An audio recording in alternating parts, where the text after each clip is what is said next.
पहला मिलन में हाँ हाँ प्रभु जी से निहोरा करतरी छोटू का कहतरी हो जान मेरे जान जान मेरे तुम ही हो जय हो कोई देखे ईद का चाँद जान मेरे तुम ही हो। शायद पूर्णिया के धरती पर भी ये गीत सुनल गई हुई कभी ना कभी। हाँ जी लड़की के मन के भाव बा रवि भैया कि आज हो पहिला मिलनवा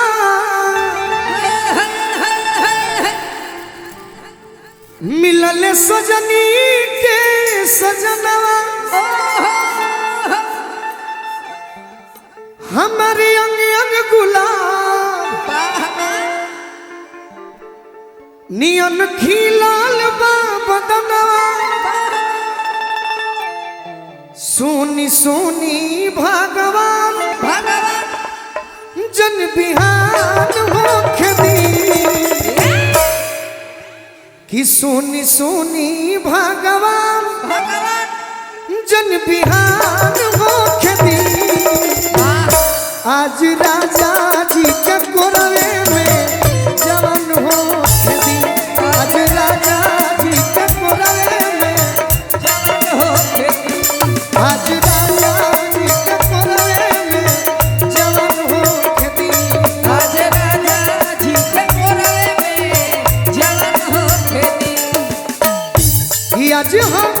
पहिला मिलनवा मिलले सजनी के सजनवा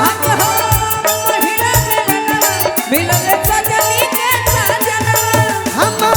अंग अंग गुलाब नियन खिलाल बा बदनवा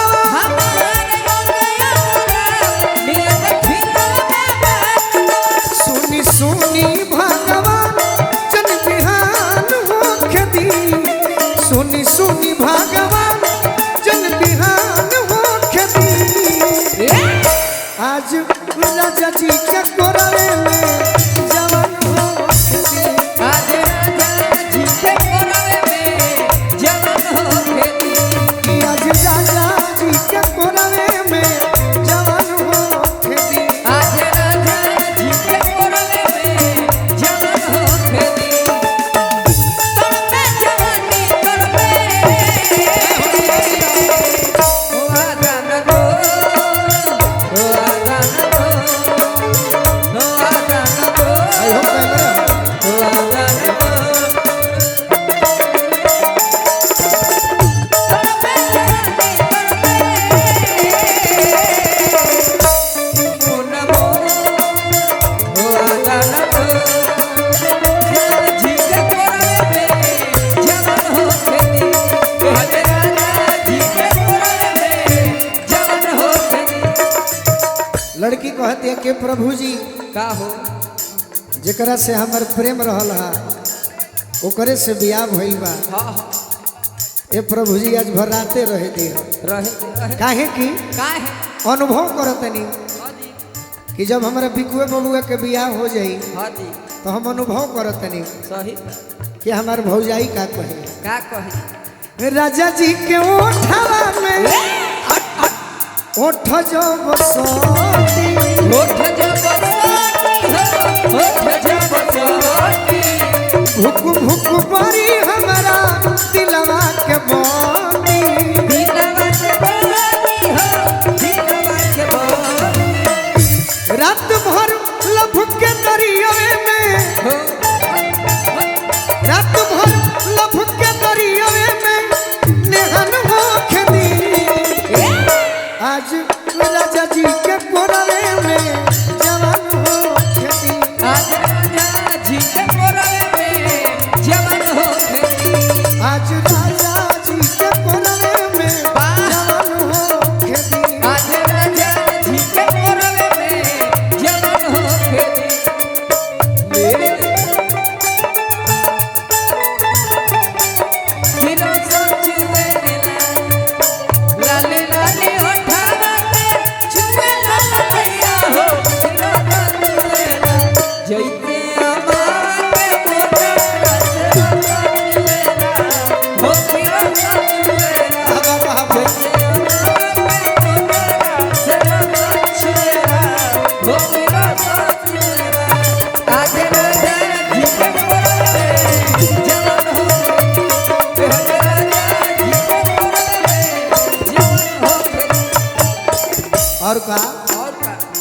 रोआ गनगनाई पिया ए कोरा जब उठई है ललन भोजपुरी हमार जियरा जुड़ई है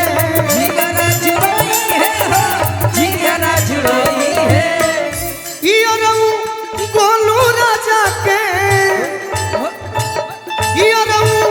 गोलू राजा के परेशान होके दी किए हबे राजा जी के कोरवे में जवान होके दी